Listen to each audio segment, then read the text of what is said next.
not be more proud to introduce Jack Kennard to take it over from here. Thank you so much. Thank you so much, Wendy. I think we'll just get started from here. Yeah. All right, so first question is going to be 30 seconds. Each question after that is going to be a minute 30 for each of you to answer. I figure we'll start with Ms. Kavanaugh. Just go right to left. And yeah. So first question, in 30 seconds, tell us one thing that distinguishes you from the others running that tells us why we should vote for you. What principles would you seek to bring to your decision making as a public servant? Thank you. I'm the only incumbent. I've served in this position for 2 years. I have worked in completing my master's in governance. I understand the role of what a trustee is, and I understand what a trustee isn't. And I will bring that information to every decision and to every issue that comes before the board.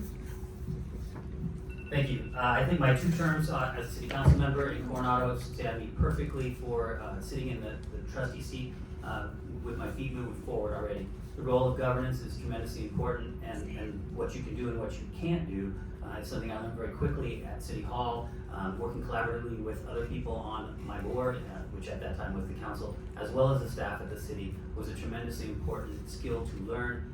Leaning on staff is tremendously important. Thank you.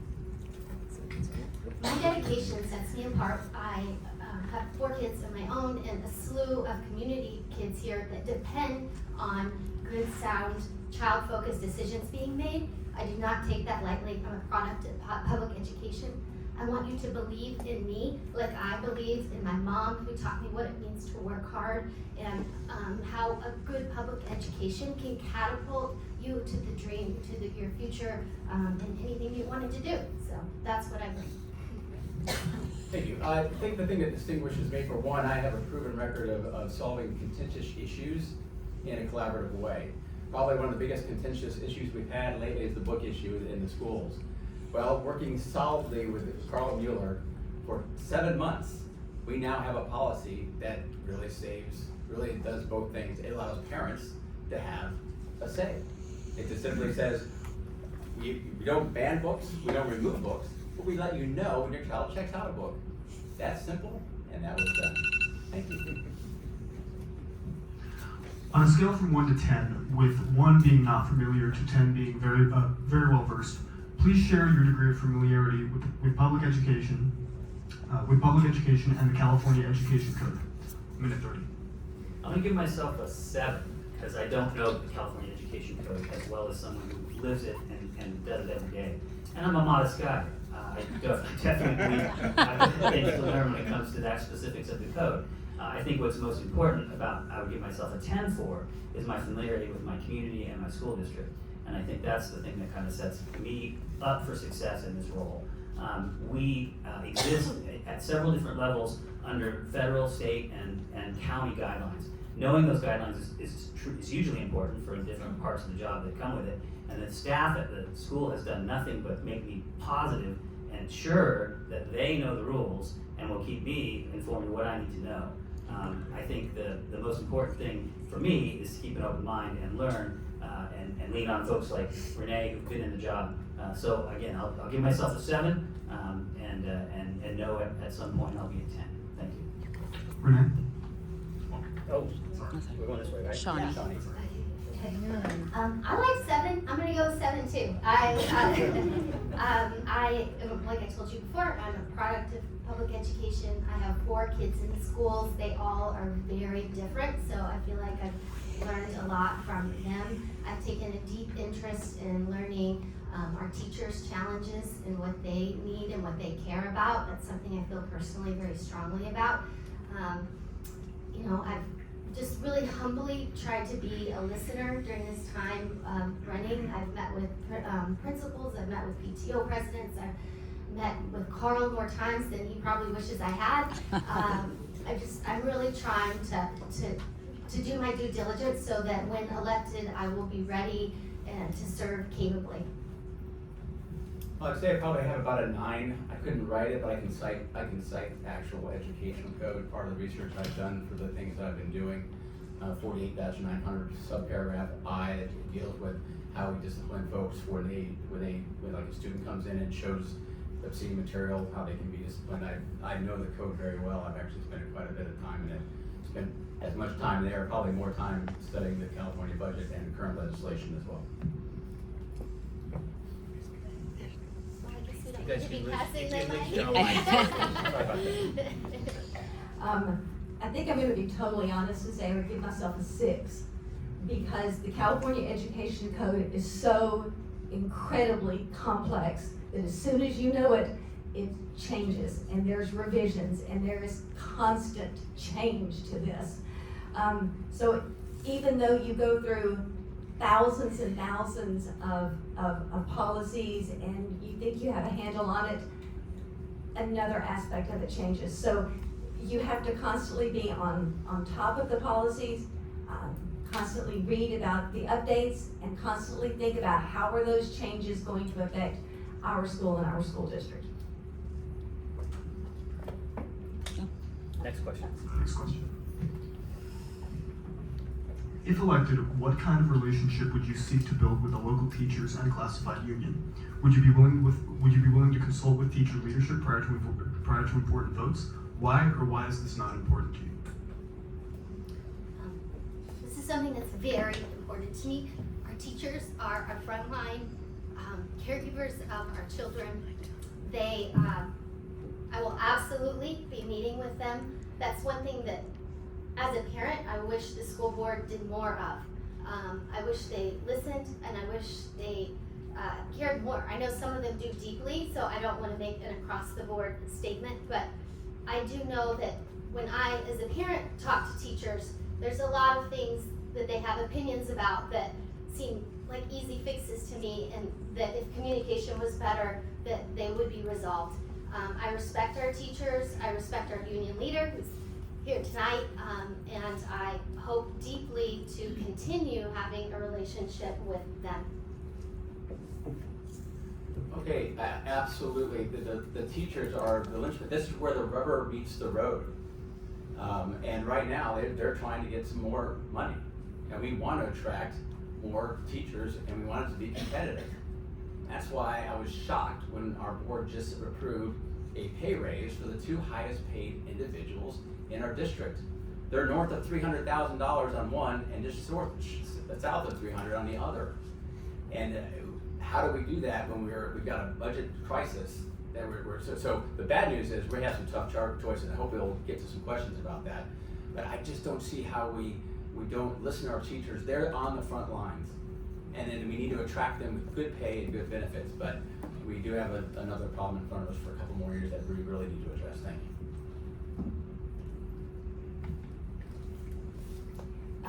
Thank you. Fostering relationships with teachers is important. It's just as important as fostering relationships with parents and other community members. When I was elected to the board, one of the first things that I did was start holding open monthly office hours for anyone to drop by and talk about any issues or concerns that they had. I always scheduled them after contract hours at 3:30 and have been available to meet with other teachers and leaders even on non-office hour days. It really is important that they have a special insight. They're with our kids every day. They can provide us with information and feedback that we need to know in order to make the best decisions. With contract. I got one more. Yeah, sorry. Teachers are exactly where the district meets the student one-on-one, or 20-on-1, depending on the size of the class. But my experience with my teachers, including Maureen McGrath, who was my 2nd, 3rd, and 4th grade teacher, and Bill Seeger, who was my physics teacher at high school, who's in the back here today, runs really deep. Personal relationships with teachers is hugely important, particularly when they're your kids that are in their classrooms. I remember at the middle school when we went over for teacher conferences, one of the parents was walking down the hall and said, "What are you two doing here? Your kid doesn't act up." And I thought, that's just a shame. You want to meet your teachers. You don't have to go there just because your kids are getting in trouble. As a trustee, I understand that I need to listen, but they don't work for me. They work for Carl and the rest of the school district. The only employee that the board has is Carl. And so my my interactions with teachers is finding out what's going on in the classroom, finding out how they're doing, how I can help them do their job better. But they don't work for us as trustees. They work for Carl and the rest of the school district. And it's important to know, as a trustee, that that relationship is one of listening and accommodating as best you can. But it's not an employee or employer relationship. You can't go tell them how to do their job, and that's just an inappropriate use of a trustee's position. So listening is hugely important. Interacting personally with them is also very, very important. With contract negotiations currently underway, Coronado teachers are seeking a raise. In order to recruit and retain qualified educators. If elected, what would you do to accommodate the requested increase for teachers despite current budget restrictions? It's a great question. Kind of just to address that. You can't get blood from a turnip until we adequately address the shortfall that we have. There simply isn't money. What are we going to do? What are we going to cut? Now, this is where my skills come in because I'm huge on data. And I can explain the education code. I can also explain the funding formula. I can explain so I'm very familiar with it, but I really, really want us to have the best teachers and the best pay. But we don't have money right now. If we can figure it out, and I'm a good guy to vote for if you want to try to figure out the solution, we need $2 million. And where are we going to get it right now? But as soon as we transfer to our basic aid, which is going to happen, and when it does, $8 million to $12 million per year extra funding is going to go a long way. And the first place it needs to go to are teachers, not our two highest paid folks. They just got their raise, but our teachers. So again, but to be real, to be honest, we have some very difficult math to solve in the meantime. But if we can solve it, great. They'll be the first people to get the money. If we can't, they're the first people to get the money when we can. Thank you.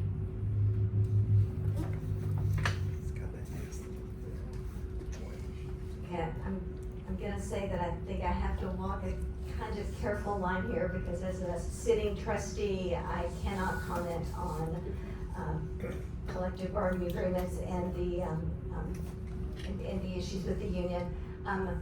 I will say that the board's role in collective bargaining is to make sure that the district is focused on its values and its goals, that we try to do everything possible to maximize student learning.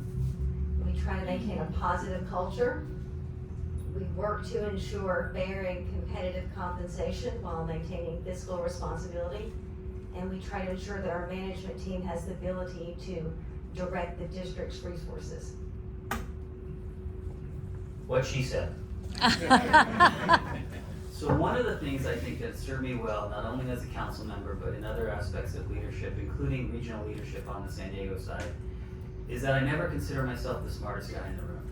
And I know there's a lot I can learn from a lot of people around me. And so working collaboratively through with several labor negotiations at City Hall, and working with a labor professional who worked with us as a city, and worked through 3 different contracts for 3 different unions over 3 different periods of time, or the 8 years I was there.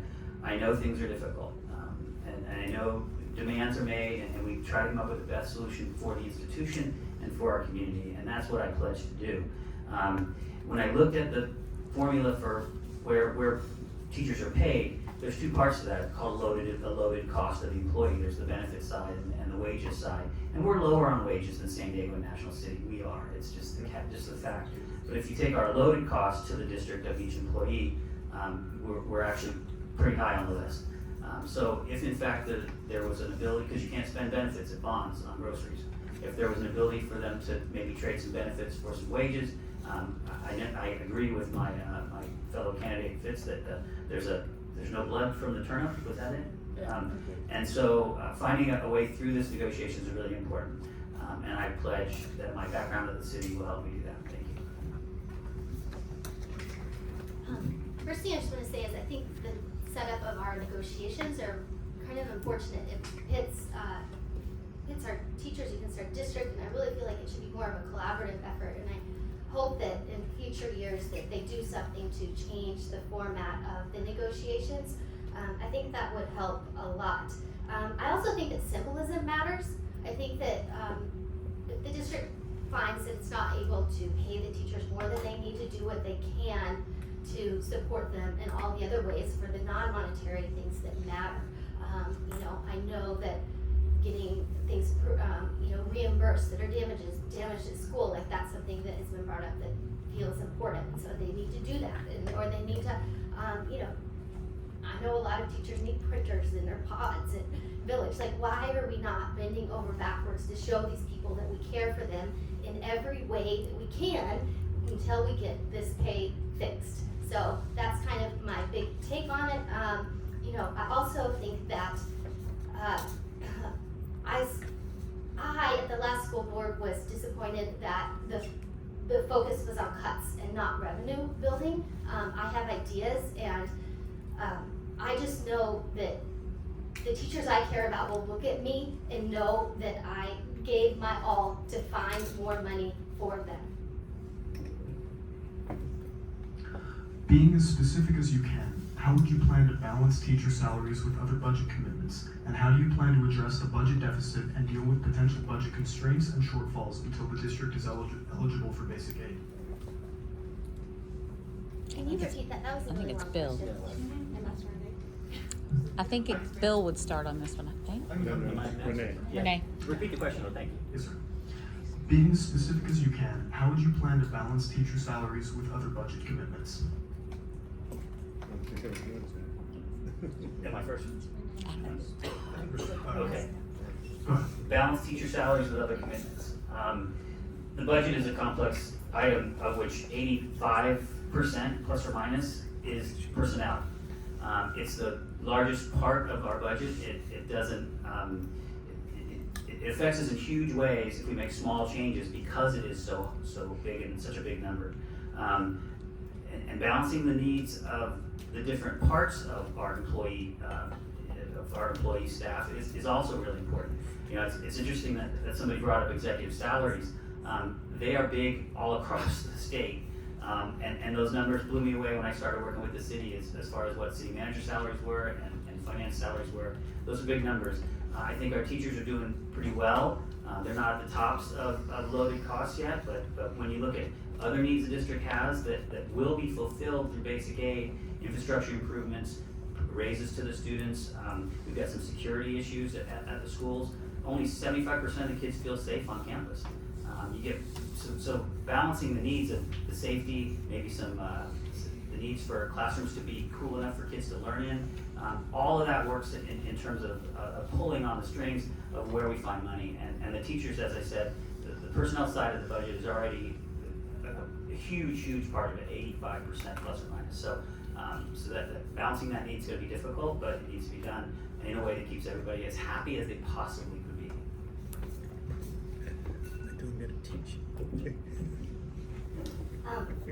So one thing I have learned a lot about is how limited we are on what we can do within our budget. You can't use banana money to pay for apples. You know, that's kind of just oversimplifying it. But you know, for example, we have $388,000 in surplus in the nutrition budget. I talked with the head of the nutrition area today about that reserve, and I learned interestingly, well, first of all, I want to say what an incredible job that they have done. I mean, the kids are getting acai bowls, and there's a robot cooking the food, and it's just, they're really incredible.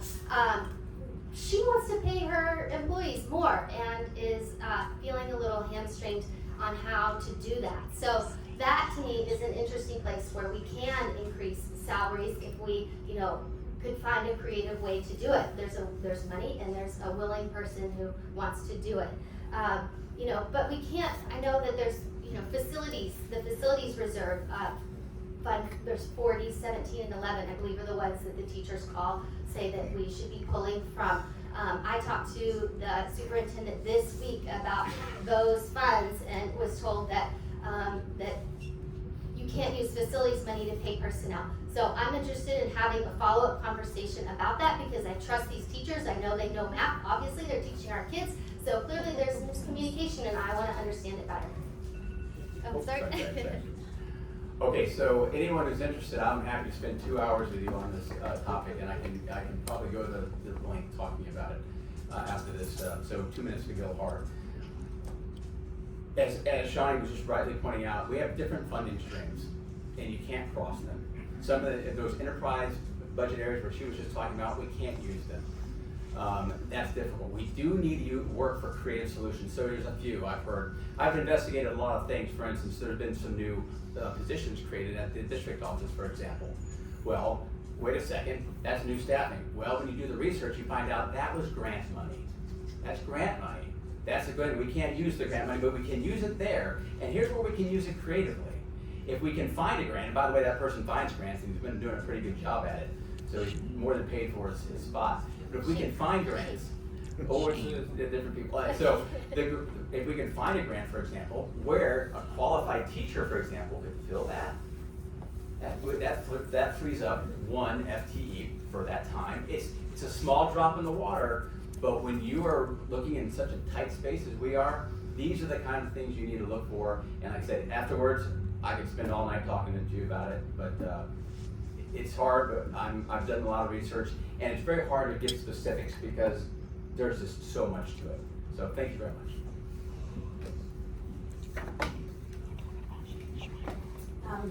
Typically in the education system, your salaries and benefits range from 83 to 85% of your total budget. From the 23-24 budget, only 80% that year was dedicated to salaries and benefits. 15% of our income was dedicated for services and operations, and 5% was from books and resources. So no matter which way you slice it, a huge chunk of our revenue goes toward teacher salaries and benefits in every school district. I think the other former trustees that are here would agree that budget is always an issue. This is not a pants on fire issue. We are not scheduled to show a shortfall until 3 years from now. When the board was presented the information on budget in June, it showed a $700,000 deficit 3 years from now, 26, 27. When we saw the budget in September, the deficit was $300,000.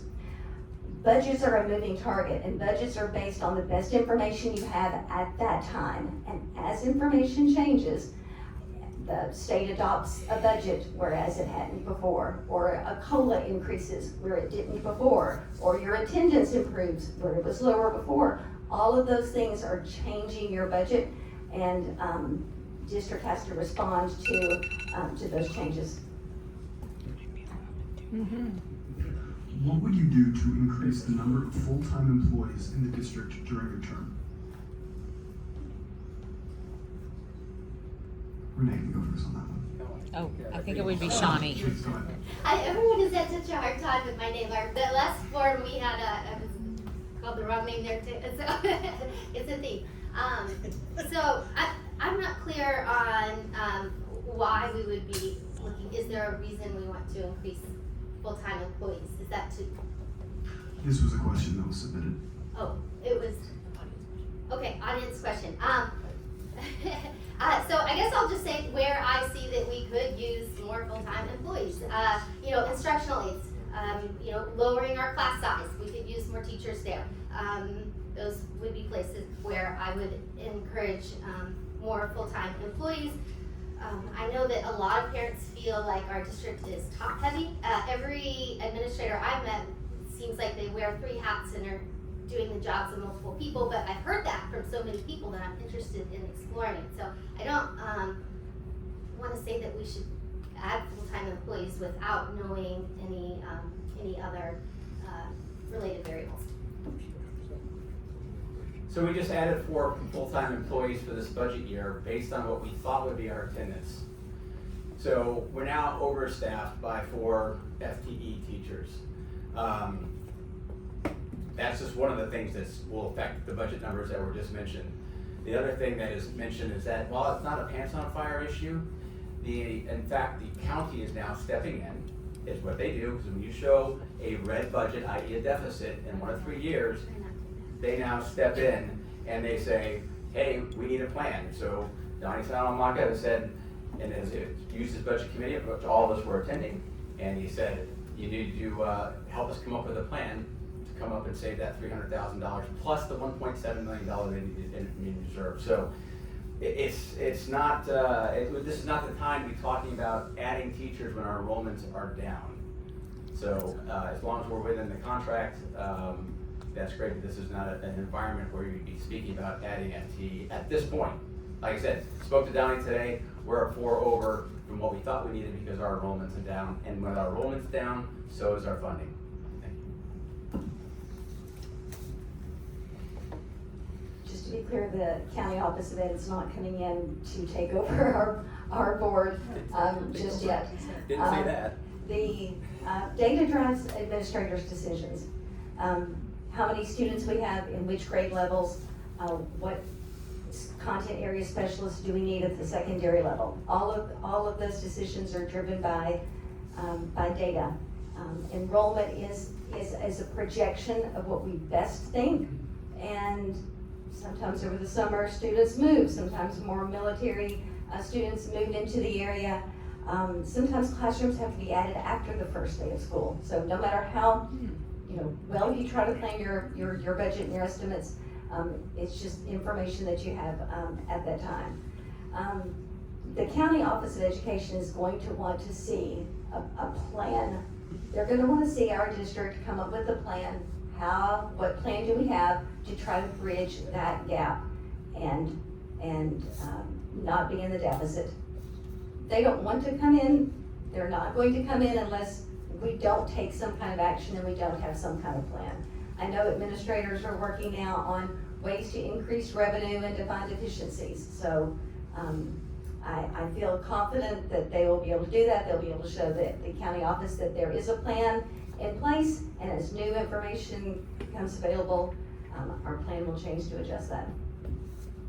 Yeah, right-sizing an organization is hugely important, and I agree with Shawnee that unless you can make a real good case that you need new FTEs, I'm going to be not hard-pressed to make a plan to do that.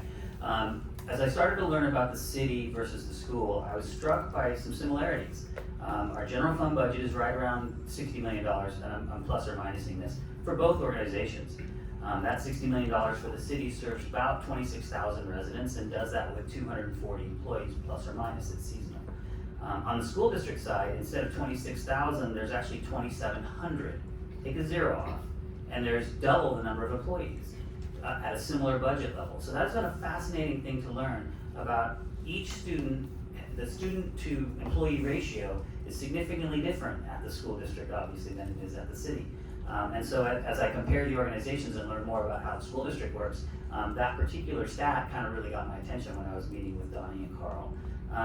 But again, to answer the question specifically, I'd be hard pressed to add FTEs. And it's one thing to add an employee, but it's to know that you're adding that employee, plus those benefits, plus those pension obligations over time. It's a significantly bigger ask than just another person who's going to make $60,000, $70,000, $80,000 a year. So I would be reticent to talk about FTEs unless a case could really be made. Thank you. I think Fitz starts the next one. So Yes. So earlier I spoke with a classmate of mine, Dylan Matter, he's the current ASB president. I asked him what was important, what he would like to hear from candidates running for the school board. And what he said was it was very important to him that the school board tries to build a relationship with the students, actively engage them in decision making. And so my question is, as a trustee, how would you effectively engage both students and parents in your decision making, and how would you effectively communicate and engage with both groups? Well, I first of all, I would keep my, so I was off of social media for 5 years for lots of different reasons.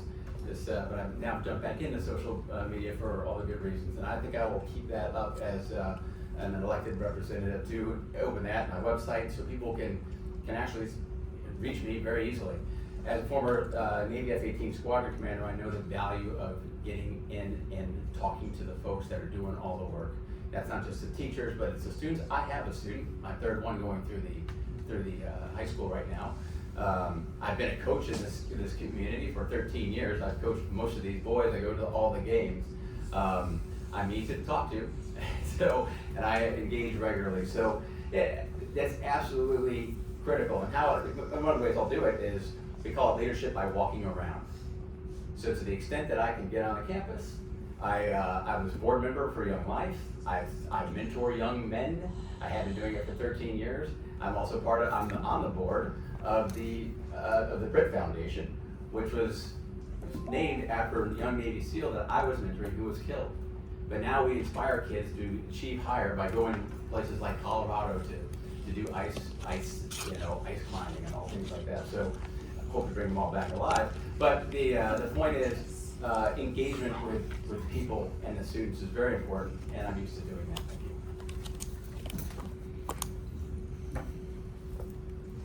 It's a great question. I'm gonna have to congratulate Dylan next time I see him at the board meeting. Student voice is very important. The students are the reason why that we're here. Karen Molina at the high school started her Principals Advisory Council, I think 2 years ago, gathering groups of students to hear what their thoughts were, to hear what their concerns are, to get another perspective throughout the campus. Superintendent Mueller did the same thing last year. He started a Superintendent Advisory Council at the middle school and at the high school, so that he could engage directly with students and they could talk to him about things that matter.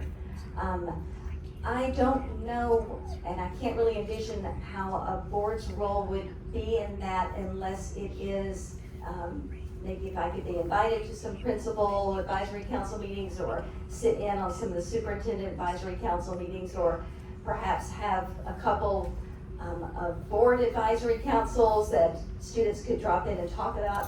I think that one-on-one engagement is really important. It's important to hear what matters to students, and their opinions, their experiences will reflect board decisions. At the recent board meeting that I attended, I guess it was 2 board meetings ago, Dylan spoke quite eloquently about a new policy that is being enforced in some of the classrooms a little more diligently, to have phones placed in phone jail at the entrance to the classroom. And I not only applaud the effort, but I applaud that it was brought up by a student. And he commented that other students in the classroom agree that it's a really good idea. I think we do ourselves a disservice as decision makers in a policy role by ignoring the students or the parents, frankly. So interfacing through these councils that Trustee Kavanaugh was talking about, I think would be a huge opportunity for us to do individually. Anything 2 of us could meet with them, but not 3, would be a Brown Act violation if we were to do that. And I think attending PTO functions and being remained in tune with what's happening in terms of social media as well, because we all know that that's a driver, and Fitz, you've learned that very, very quickly, that being listening in that particular that echo chamber is hugely important. I learned that as a city council member, and I would continue to be available for both students and the public and parents as a trustee. I think civic engagement and public service are very important. So my first gut reaction would be to create opportunities to do that, to work with groups like the Junior Optimists, to continue the effort on the civic learning badges that Whitney has started. Just being really active and getting to know kids and working towards a larger cause. I have found young people to be hungry for that kind of engagement. The other thing that I would say is that I communicate with my students via text. That's how they like to communicate with me. That's how they communicate with each other. So I think that thinking about a way to reach students in that way, or to know that a line was open that was appropriate with the Brown Act would be another way that I would think, just because I know that's how they communicate. The other thing is as a mom, I know that you communicate with kids through their bellies. So perhaps bringing pizza or donuts to school, to the schools at some point, that would be a good way. I think our district's social media presence really needs to be upped. We have a wonderful lady in town, Emily Foster, who answers a lot of times, and I thought she worked for the school district, but it turns out she's just someone who knows a lot and cares. And her role should be paid, or she should be paid, or we should find someone to do what she does. Someone that's willing to communicate and take a public stance.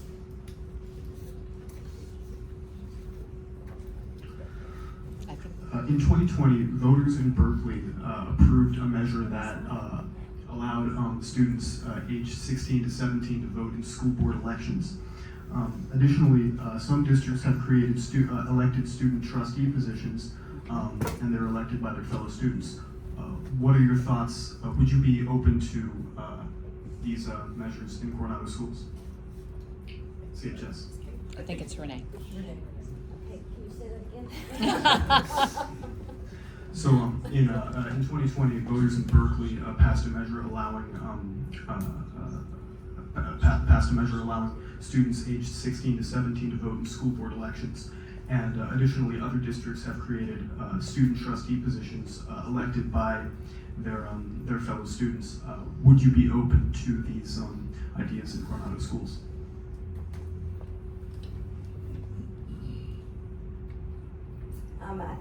I think that one of the other things that was mentioned is having the student board member as a paid position on the board, which I don't know if I would be in favor of that or not. I think that we already have an elected position on the board for a student. They're elected by the students at the high school, so they have student representative there.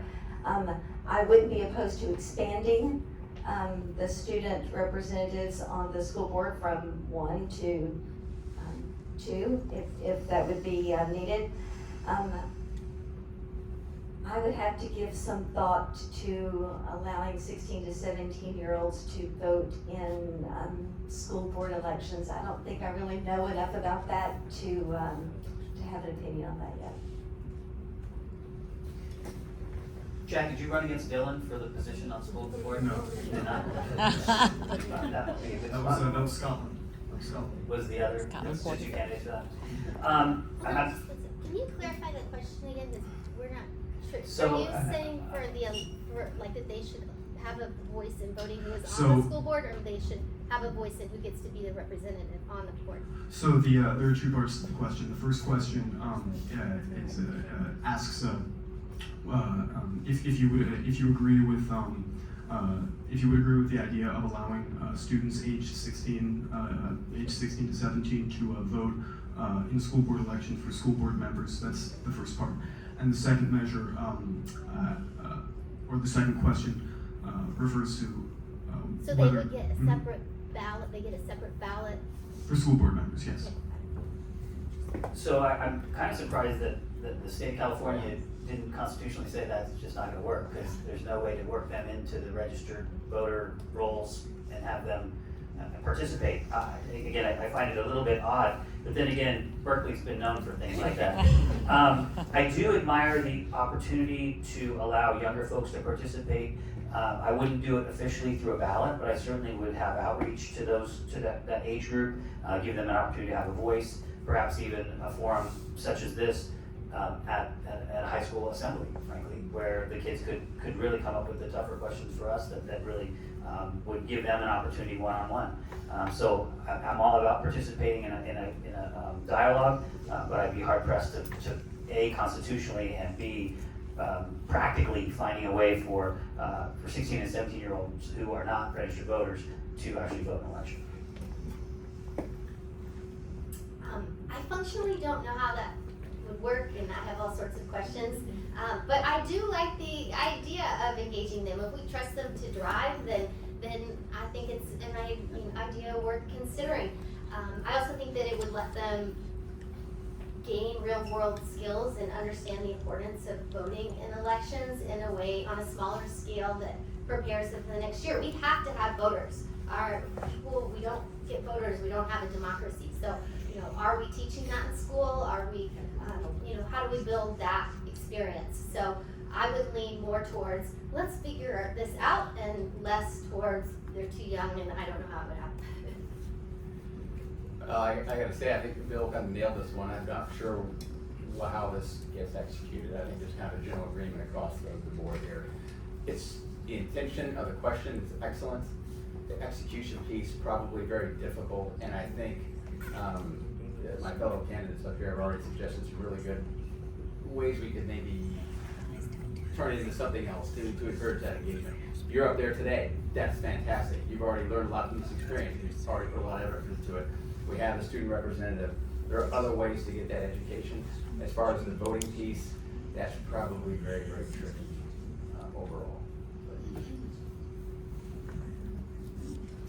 In March of 2024, a San Diego jury found the CUSD 90% at fault in a civil case brought by a former student alleging illegal sexual contact with a district employee. The jury found that CUSD did not follow its own policies in its supervision of its employees or in their hirings and awarded the student $5 million. What would you do to improve enforcement of district policies protecting our students, and what accountability should there be in district staff and school leadership? So as a elected council member, I went through sexual harassment training every 2 years for the 8 years I was there, and it was drilled into us very specifically what the procedures were for A, reporting, and B, investigating, and C, handling it. We went through a couple of those kind of cases when I was on council, and they're complicated. When you have a district that's financially on the ropes in some respects, like ours, and then you have a $5 million settlement, that does not help us educate children. And so working diligently to make sure the training is there, the procedures are followed is hugely important. In this instance, as you pointed out, deficiencies were found internally. Those need to be identified and rectified, and if individuals shirk their duties and cost us $5 million that we could have spent in the classroom, I hope that'd be a cause enough to find action to remove them from our staff. That's a failure in so many, many ways. And so diligent training, responsible employees, and holding employees accountable when procedures don't go right, I think goes a long way to help prevent those kind of things from happening.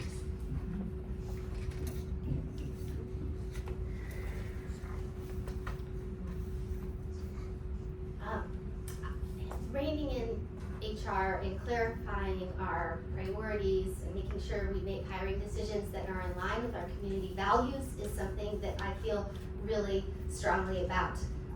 We need experienced leaders. I think there should be a minimum number of years of experience for leadership teams at this school. I don't know that all of our schools would meet that right now if we had it. I think that we need a diversity priority statement that we live by. Our kids need to see people who look like them up in our school leadership. I think that we need to hold people accountable. I personally have been contacted by a dozen people with concerns about issues regarding sexism and sexual harassment in our community, and it concerns me. Those concern me. I honestly just don't even know what to say about that. I'm a little puzzled right now, but I feel like that's something that everyone needs to take very seriously, and that if you are intertwined in something like that or have anything to do with it, that you would not be in our school district in any capacity. So obviously, molestation or any other kind of sexual crime is a crime, and there are already policies and procedures in place to deal with that. Thankfully, I did ask the same question, $5 million, how did we afford that? Thankfully, they had insurance. I think there's a bigger issue here. The over-sexualization of our society has caused a rise in sexual assaults over sexual victims of kids. It's just really crazy what we're doing now. Things that you wouldn't even have imagined being something called appropriate for a child is now unbelievably right there. I mean, in our educational code, we talked about that. You can be disciplined for showing somebody pornography, right? What would be pornography? Like a Hustler magazine? You don't remember those right behind it, right? We have that. We have it. I can show you pictures. We have it right there. You can check it out if you'd like. That's where we're actually over-sexualizing our kids, and that's a problem. Because those kids grow up to be the next generation. So we ought to be kind of look at where we're at. This is a moral issue.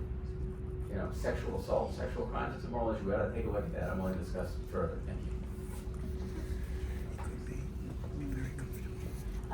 We don't have Hustler magazines to check out at the high school, so don't everyone run to the high school.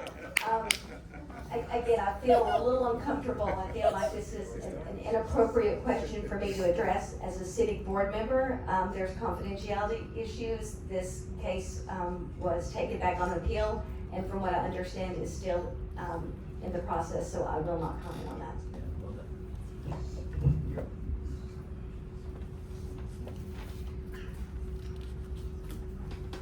As a trustee, to what extent would you seek to regulate the types of books and other materials students would have access to in schools? What would your criteria for appropriate material be?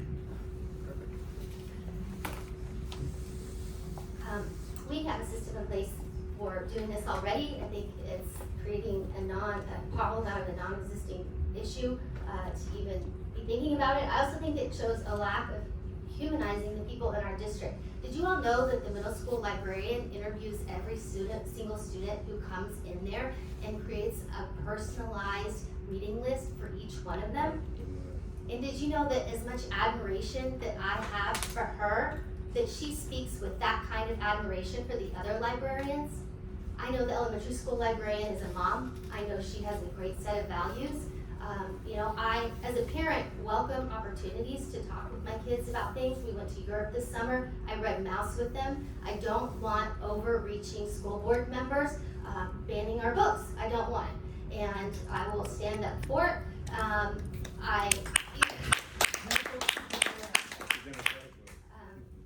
I also, in this town, I have friends who feel differently, and I hear them and I care about them. But I encourage them to not check out those books, or encourage them to, talk to their teachers or fill out the forms they need to. There's not a problem here, and we need to stop pretending like it is. I think there's a political movement to rile people up and get them, get them seats on school boards and allow them to do other extreme things using this as an entryway. I don't think that's the case with Mr. Lee. I know him as a good man and a nice person, so anyway, I don't want to say that's happening here, but I also don't think it's a problem. Thank you, Shawnee. And I do need to address this because I hear again in those social media circles that I'm the book banner. Actually, I'm the guy who didn't ban books. Not a single book has been banned. Not a single one has been removed, and nor did I argue for that. What I have done, and what is necessary, is to give parents a voice. Hey, just let me know when my son checks out something. So when your 13-year-old daughter checks out the book, Identical, you know what you're going to be having conversations about. Carl Mueller just had Christine Van Tile, thank you, good to see you back there, did a great article with Carl on this. He touted the measure that we just completed as a way to be able to read with your kids. And I think that's a great idea. But, and he says, we need to, this is from Carl Mueller, I worked with him directly to get this done. The book issue is solved now. Your books are there as you want, but there's some transparency for kids. Is there anyone want to argue against parents knowing what, do you want to know what your child comes back with? I mean, seems reasonable, that's it. That's all you need to do. The rest of it, well, just take care of yourself, it's there, it's fine. It's not Hustler Magazine, I didn't say it was Hustler Magazine, but if you want to see the examples, I tell you what, I tell everyone, don't believe me. I honestly say, don't believe me. Come look at it, and you decide, but you know what, it's okay. Parents should be the ones who decide. Parents are parents of their minor children. So no books banned, no books removed, okay? And that problem should be solved. Thank you very much. I support the freedom to read. I support the freedom to explore new ideas and consider different perspectives. I support the opportunity to engage with topics that might challenge me or challenge my views. And I support the efforts to ensure that information is out there for all students. What I fear is the lack of information for students. That to me is more important. I'm confident that our library staff is following policies and procedures to acquire books. I think that they do a great job of having a wide range of high quality literature that's appropriate, that's diverse in subject matter and in representation. Parents have always had access to our book lists. They have always had access to it. This was not kept from them. They always had access to it. Now, I will agree that this process makes it easier for them because they can always see what books their children are checking out. But they can always ask them, hey, what are you reading? What you check out? Do you want to talk about anything? And open up those lines of communication. I think that parents need to understand too that if you have a high level reader, so if you have a 5th grader that's reading at a 10th grade level, it's not talking about it's not talking about material that's 10th grade, it's talking about being able to say the words and comprehend the understanding. So that's a big issue that parents need to know. Thank you. I do think that parents do need to know, and I know that personally because parents need to have conversations with their children. I had a conversation with my sophomore daughter when she was asked to prom by another girl from the basketball team. My wife took the lead in that conversation, but I was along for the ride. During the college years, my daughter became Will and is a trans child. And I know for a fact that it wasn't a book in the library at Coronado High School that prompted her to feel like she should go to prom with a girl. And it wasn't a book in the library at Smith, where she went to school, an all-girls school, where I actually asked her, are they gonna kick you out? And they clearly didn't, which was very nice. I would no sooner ask a librarian to try and land an F-18 on an aircraft carrier than I would ask somebody with that marvelous skill set to be the arbiter of things that should be in our libraries. I respect what was shared by Mr. Lee concerning the changes in the moral compass of our country. Elvis shook his hips in the 50s, and now we've got all sorts of crazy stuff going on in the world. This phone has more ability to reach bad things in a very short period of time than anything else, and we saw it happen with the Grindr page that got shared not only on high school student phones, but also at the middle school. That's the problem. And so I'm confident with the training that our librarians have, that we have the right books, and those conversations that need to happen with parents can happen. And actually, Mr. Lee's procedure that he created with Carl is good. Next question. For those conversations to happen.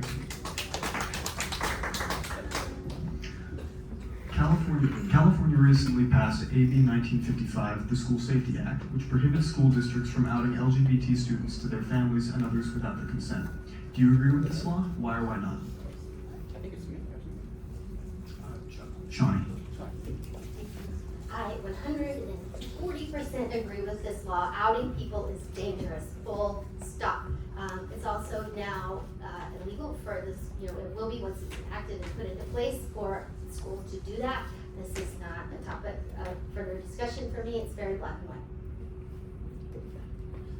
Okay, I can think of probably no greater impact. Bill, you've gone through this experience. If my child needs to take an aspirin, I get notified. I don't understand. So the bottom line is, I think I just don't understand why my minor child misgenders somebody, he gets in trouble, as you should, and then I get notified. He wants to change his gender. Very significant life decision, I would say. At the very least, I think we could agree it's a pretty significant one. As a parent, so that I could have those same conversations that Bill got an opportunity to do, I'd like to know about that. But it's a moot point, because it's passed. Thank you.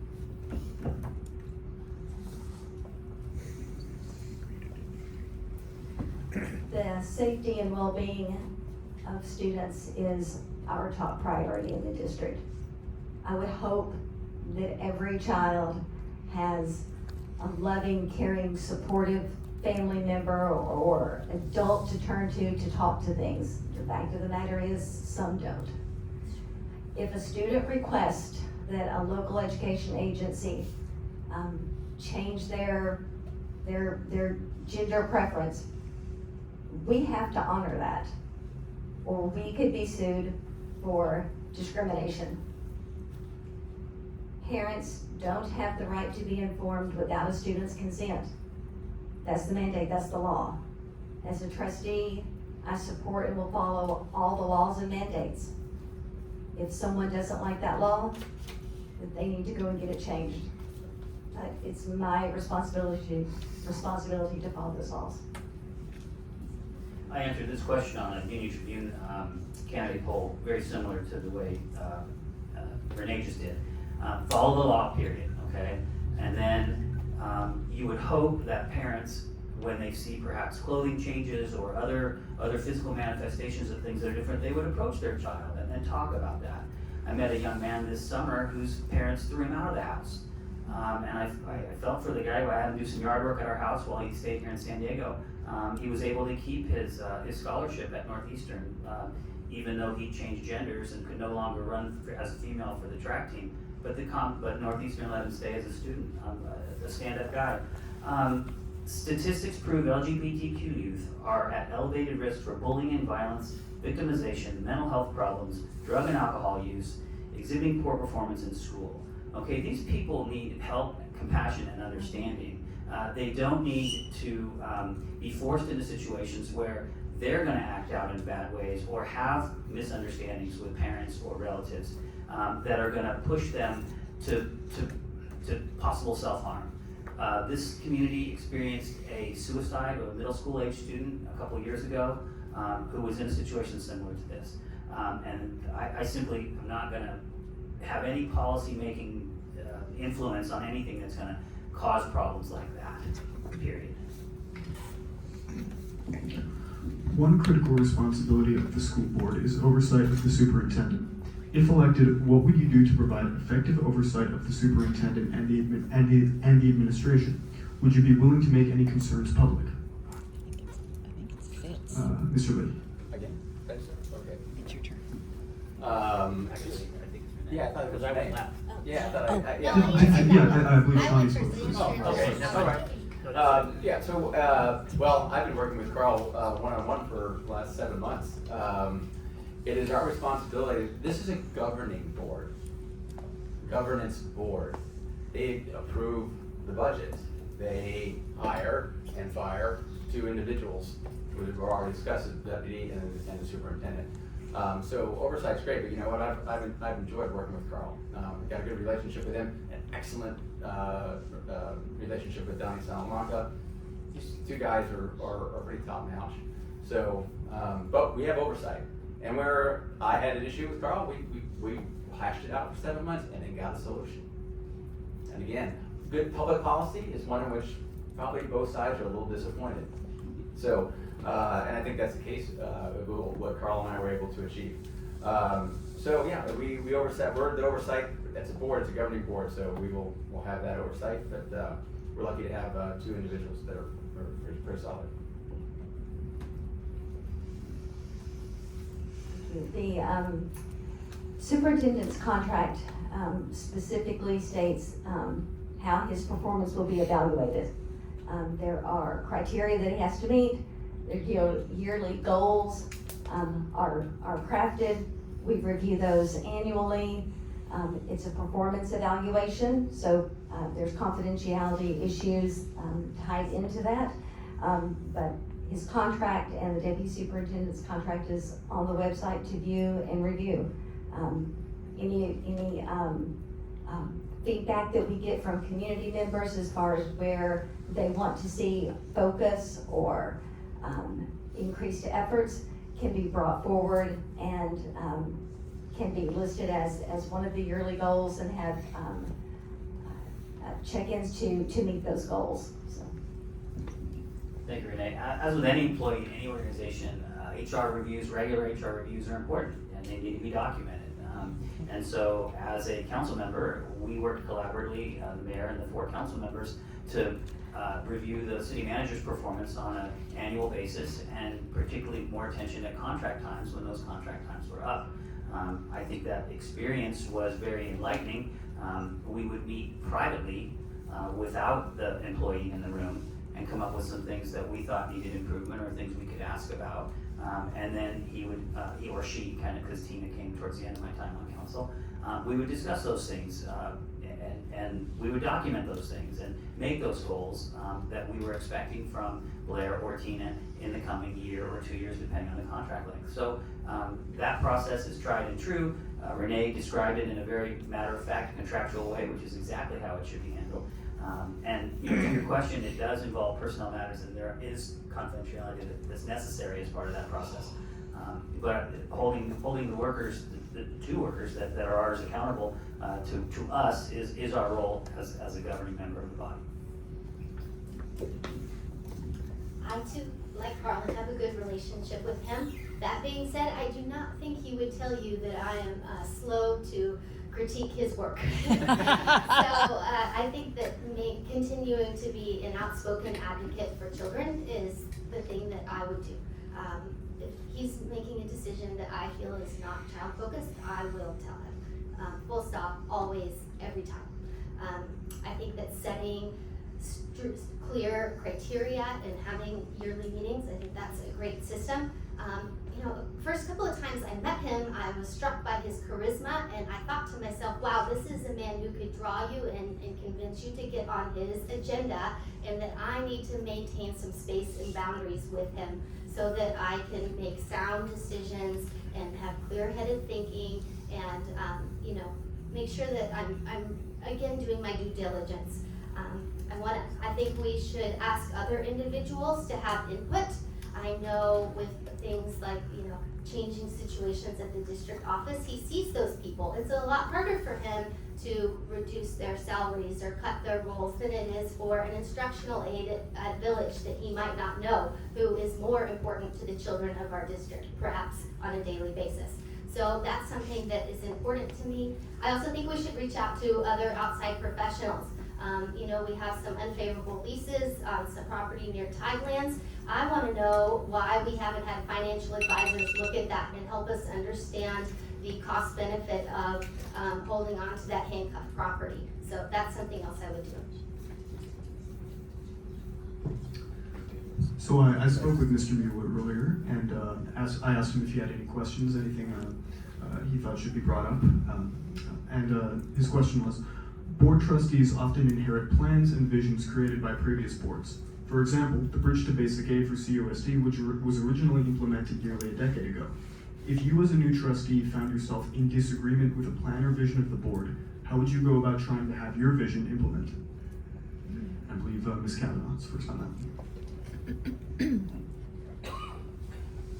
Thank you. I think it was really difficult. I remember sitting in the board meetings whenever trustees were going through trying to craft a way to get us to basic aid, and what are we going to do and how are we going to get there. And they were very deliberate. They included a lot of input from the community. They had a lot of input from the teachers. It was something that they really worked through because they knew it was going to be a long range plan that other boards were going to have to pick up and carry the rest of the way. And I fully support it. I think that we, with some adjustments, we will make that bridge to basic aid. If there is something that I didn't agree with, I would want to get some historical data on it. I would want to talk to some of the people that were there that enacted the plan, and then talk to administration about ways to revisit it, or if there are ways to gather committee to get additional data that might change that plan or that focus. So to start with, the bridge-based aid was started a long time ago, and the financial picture has changed. And so boards have over time made adjustments to that particular plan. And I think pragmatically and proactively work at that, and that will be a role for the board going forward here in the next couple of years. The way to do that, obviously, is to look at the numbers, look at the facts, listen to staff, and collaboratively work as a group to figure out what the best way forward is for the institution. Another broader effort was made a while back to do Portrait of a Graduate, and Carl led community meetings, stakeholders, discussions about what we want our students to look like. And that process was very collaborative, as any collaborative change of policy should be. I lived through the many modifications of the city's grant program during my 8 years on council, and Kelly Purvis is here, and she's grinning at me, laughing at that actually, because it went through many morphs from what used to be called the Begathon, and turned into a very organized, structured, functional functional program that continues to this day. It's a little less, it's a little more restrictive than I would have liked as a body. I argued for other criteria to be considered, but I was on the losing end of some of those arguments, and that's okay. The best decisions are made collaboratively, and they're made with the institution in mind. In this case, it was the city's finances, frankly, and we'll do the same thing for the school board should I be a trustee.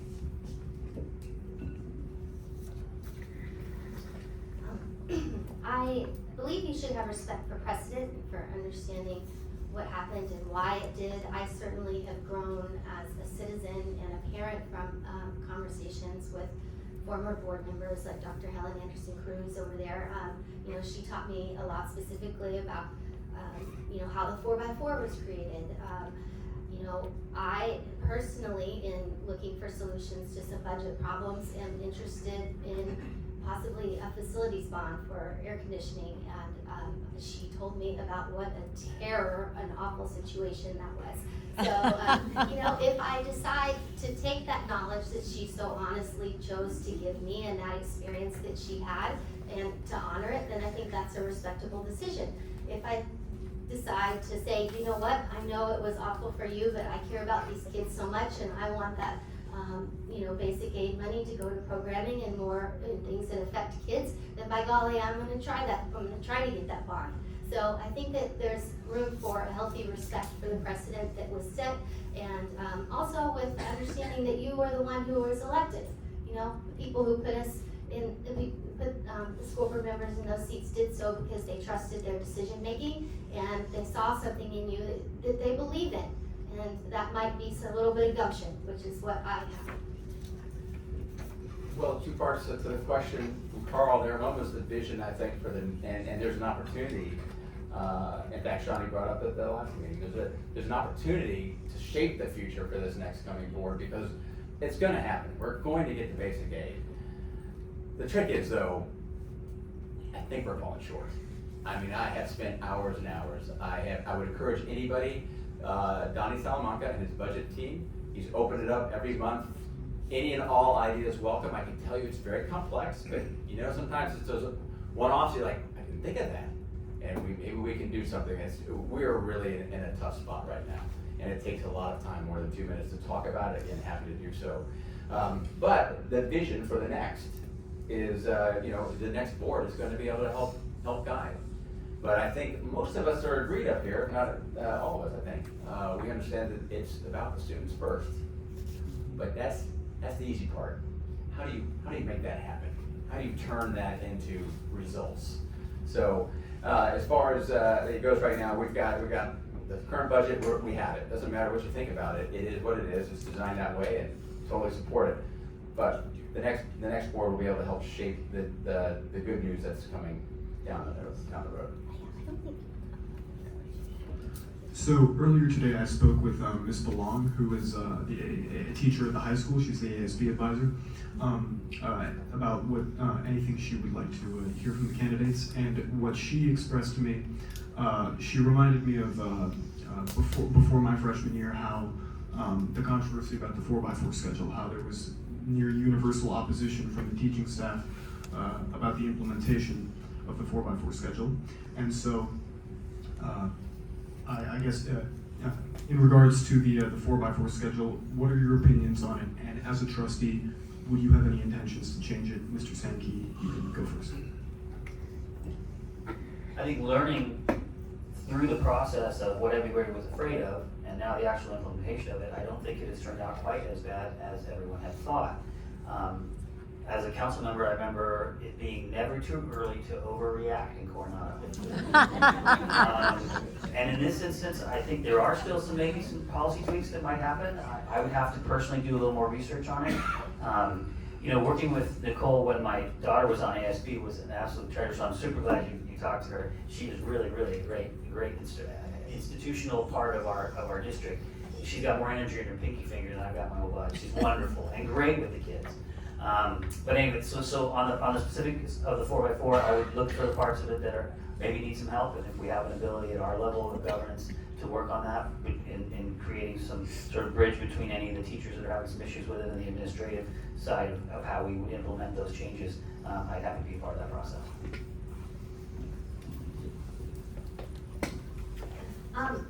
This is something that I would like to get smarter on. My oldest is in 8th grade, so I will get to know the 4x4 very well soon. But I will say that the parents that I speak to, they seem to be pretty happy with it. Their students seem to like it. There seems to be a good number of pathways for high school students, and there's room for always improving on that. I want to applaud Dr. Helen Henderson-Cruz for the research she did in bringing that to our district and the rest of the team that did that. I know that opposition did happen, and she put in the time, she did the work, and she knew that other communities liked it and that it was beneficial. So, I'm glad that she had gumption in that situation. I'm glad that she stuck to her guns. And I guess that the one thing that I do think that we need to address with the 4x4 is that when you move here, which we have a lot of military students do, it's complicated to translate the classes that you have into that 4x4. I don't think that that's something that's been fleshed out as fully as it should be. Our military students are incredibly important to us, and we want to go above and beyond in serving them and making sure that their transition here is as easy as possible. Yeah, so I think that the jury is still out on how effective this would be. It was sold as an opportunity, and it makes sense. I mean, I'm familiar with it.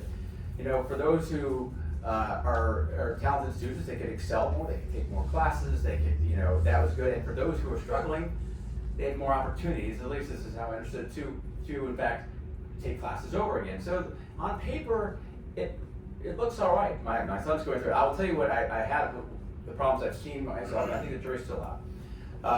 One, and I've talked to Karen Moline about this too, is it's an awful lot to ask for teachers to prepare for that kind of, that's a long class they have to teach. There's a lot of work that they need to do. The other thing, and I don't know yet, again, a little bit more research, something I was shocked to find out, and if someone can tell me, I'd be great to know, but the fact that my son is taking AP History now, and not taking the AP exam till the end, that's horrid. Yeah. Okay, so if that was a result of the 4x4, then that's a big deal. That needs to be fixed. He's got 3 more AP classes coming next semester that will line up fine, but then you gotta go back and take AP History. That's So we need to, and the last thing I'll say about it is that the one thing, regardless of how you feel, the way it was handled, as I understand history, not as open as it should have been. So we can learn from that too as well. Thank you. I think within 2 months of being elected, Trustee Youngblood brought up the issue of the 4x4. That there was community interest in looking at this again and really doing a deep dive into how the schedule is working. And I supported that. I thought if there's enough people out there that have concerns, let's look at this again. So a committee was formed. Trustee Youngblood and Trustee Palacios Peters were the 2 board members on there. Each trustee asked a community member to be involved in this, and they did research and they did interviews and they did all kinds of wonderful stuff. The committee came back with some really good recommendations. Two of them I remember were there was a way to switch some of the classes, like band and yearbook, to be all year long instead of just the one section that would help that. So the committee came back with some really great feedback that I think that they're looking to implement that. There's 2 things people hate: change and the way things are. So I think that once everyone got through and are looking at ways to improve it and make it better, I think that it will be good for students. And I agree. I mailed a letter to the college board expressing my dissatisfaction that students had to wait till April to take the college boards, but that's not our hands. We should all make that an action item. Our next question was submitted by Ms. Merriman.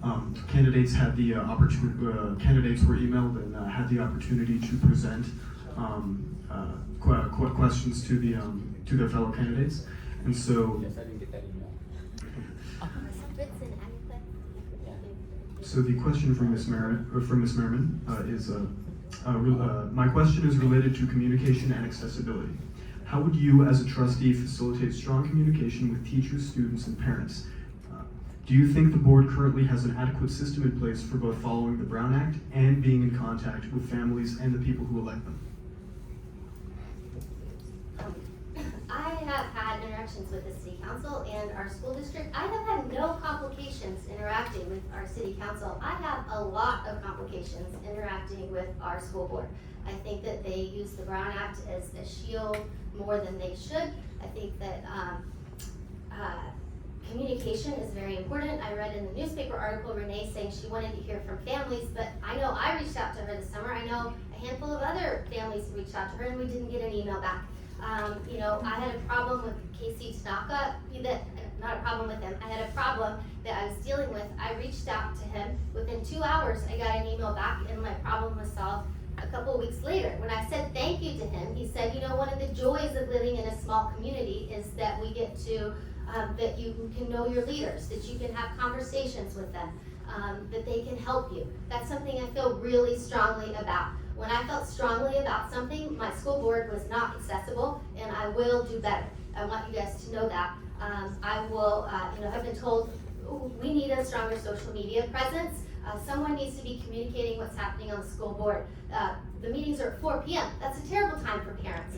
We need to have another way of telling parents. Donnie made this amazing Google form asking for feedback on the budget.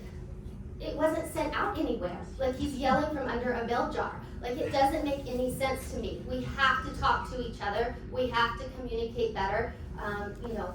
That's important. The one last thing on this I just want to say is the open studio hours.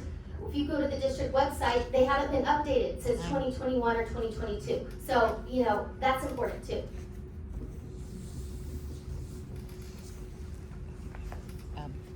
I think it's you. I never got the email. So tell me what was. You answered the same question. Oh, I'm sorry. I'm Do you sorry. have a Yes. Yeah, I'm stuck on, I didn't get the email, so what are we doing here? I missed it. So go ahead. My question is related to communication and accessibility. How would you, as a trustee, facilitate strong communication with teachers, students, and parents? Do you think the school board currently has an adequate system in place for both following the Brown Act and being in contact with families and the people who elect them? Well, following the Brown Act, they're well versed on it. I haven't seen any violations whatsoever with this current board. It is law, it's established law. Other boards that's going to be questionable, but certainly not this one. Open communication. So one of the things that I'll be doing and have done is I'll advertise. I'm usually at Panera, working and studying, because that's what I do when I'm not doing other things. And it'd be my open office hours at Panera. I can talk to students, I can talk to parents. Come on over, I'll buy you a baguette and a Coke. That's real food, by the way. Yeah, so again, I think that's hugely important. But again, I think, and I will agree, the district sites and trying to get a hold of board members has been very difficult. But not if you go and get them personally, but otherwise, and they know that, they've talked about it amongst themselves at one of the board meetings. It's hard to do, but it's just part of what things that you need to do to be on board. You're elected, we answer to you. Okay, we answer to you. Now, if you end up electing me, which I think many of you people maybe in this audience might be, but if you did, you would know what you're getting. So you have to work with both. You know what you're getting, but you also listen in. But I get great ideas from all spectrums, and that's very, very important. Working collaboratively is very, very important. So, thank you. I will say getting information from the district is like trying to drink from a fire hose. It is, parents are bombarded with emails and newsletters and flash notes, and there is so much information. You go to the website, I can get lost in the sea of information out there. So in the effort to be transparent and to be communicative and to let people know everything, you can drown in all of that information. So I think that that is an area where we can streamline our efforts a little bit more to ensure that parents and students are getting information in a timely manner, and not, what I'm afraid of is I'm afraid of parents getting, oh, there's another email or another text, I'm just going to ignore it because I had 4 others today from all different schools where my students go to school. I would invite Ms. Barton-Merriman to learn more about the Brown Act, to understand more clearly about what we can and can't do. Touching on the Brown Act, as a council member, we are very clear that you can meet one-on-one with anybody, you can meet 2-on-1 with anybody, but you can't meet 3-on-1 with anybody. That's part of the Brown Act, because you can't meet with the majority of the group outside of a publicly noticed meeting. Now, there's other parts of the Brown Act that maybe Ms. Merriman is talking about being violated, I don't know, but I would go back to the question. The district hired Maria Simon to help with communication with parents and students. One of her projects was a beautiful magazine. It was a back-to-school magazine. I reviewed it at the school board meeting a couple weeks ago. Fabulous set of information. And phone call after phone call after phone call came into the district office right as school started with all the questions that were actually in that answered. And if the parents had taken the time to get that out and read it, it would have had all the information there for them. So this is to Renee's point about being overwhelmed with information. Swallowing that after a busy day at work, picking up the kids, getting into sports, getting into dance class, doing all those things is tough. But I think part of the question is the two-way communication, and I think the idea about office hours is a really good one. In terms of hearing from students, I think the Student Advisory Council is a great idea. And in terms of parents, I would certainly be reaching out to PTOs and find out what's going on as far as parents are concerned. So I don't see a huge problem, although I did send a message to Mr. Youngblood, and while I spoke with him in a meeting and said, hey, you got my email, he said yes. It's been weeks, he hasn't got back to me yet. So I know people are busy, people in this busy role, but I would look forward to hearing from them. Next, we have 2 audience questions, and after that, candidates will have 30 seconds to close out. Did you repeat? Sorry? I got to ask you a question. Sorry, just regarding the opportunity, I did send an email to each of the candidates this morning. Mr. Lee's was sent at 8:39 a.m. Well, happened to be busy all day, didn't get to my email, sorry. I No, mean, not a big you're deal. talking about responsiveness and communication. It's a little late. Yeah, So I'm not, everyone- wait a second, I'm not responsible to live my schedule around you right now, am I? How am I supposed to know you're sending me something? We can move forward with Yeah. with the audience questions.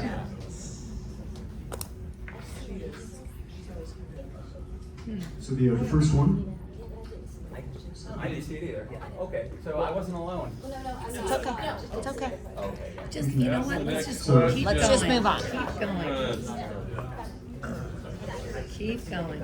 Okay, Jack. So the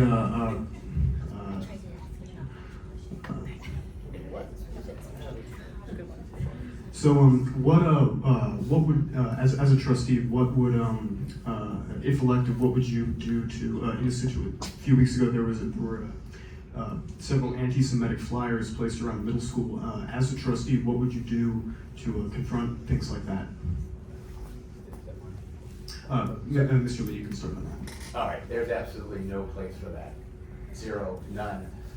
So the first thing is we would want to raise awareness, because I'm absolutely positive 99% of us in this community would absolutely abhor that. And we would stand up with one voice and absolutely condemn it. And then the other thing that we would do, we would make sure that there was a thorough investigation to find out who did it and then hold them responsible. Our community is a good community. We have good-hearted people in here. There's no place, I hear it said a lot, there's no place for hate, right? Well, that's clearly hateful. There's no place for it here. And our district, our board, everyone in this room would condemn that. But we'd also want to try to find them and hold them accountable too. Let's put the 2 pieces together.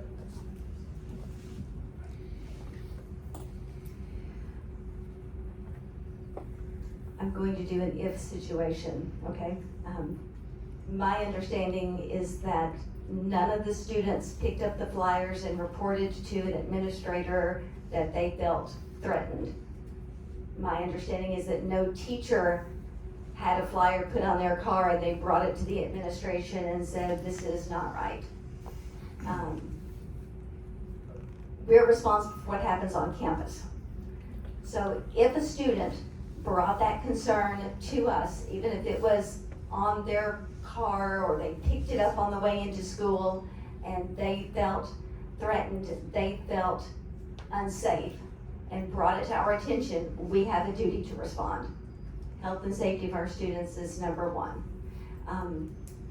We can't police the whole town, so we have to stay in our lane. And while I don't condemn any of the actions or anything, I didn't read the flyer, while I don't support any of that, we have to stay in our lane with what happens on our campuses. So I find that the flyers to be boring. I think, as Renee pointed out, it didn't have a lot to do other than the geographic location where this individual chose to put these flyers on cars. And I'm guessing not too many middle schoolers drove to school that day. But it's a problem for our community. We've had several other instances where racial things occurred. And I know there's been some discipline calls to parents from administration officials where parents have responded with, "So what, my kid said that." That's not okay. That is not okay at all. And so where we as a community have to respond, not only to this particular anti-Semitic issue, but to others that we see, is to call it out, call it for what it is, and do what we can to make sure it doesn't happen anymore. We've talked a little bit about changes in manners and mores. The changes in the civility that we've experienced in our country over the last, 8-10 years are appalling. And what the behavior that we're having employees the city employees that got threatening emails. I was told don't go to work for Sandag because the employee folks over there are getting threatening emails from people in the community about transportation issues and governance issues and all sorts of that. So there's a broad problem that doesn't just involve the schools, but the schools need to do all they can, along with their civility policy and the other policies that exist within our district, to stem that kind of behavior. If my lane involves ignoring anti-Semitic remarks or racism or sexism, then I will get out and walk. It is not okay. I highly respect and admire our two school board members that wrote articles in the Eagle News condemning these actions and creating a more welcoming, supportive environment at our schools for the kids of the Jewish families. They might not have come to us, but they came to social media, they came to their parents, they had conversations in their homes. We cannot ignore it. I will be a leader, wherever, on this, wherever. And I'd be proud to stand up for my values and our community values. Each candidate now has 30 seconds to give their closing remarks.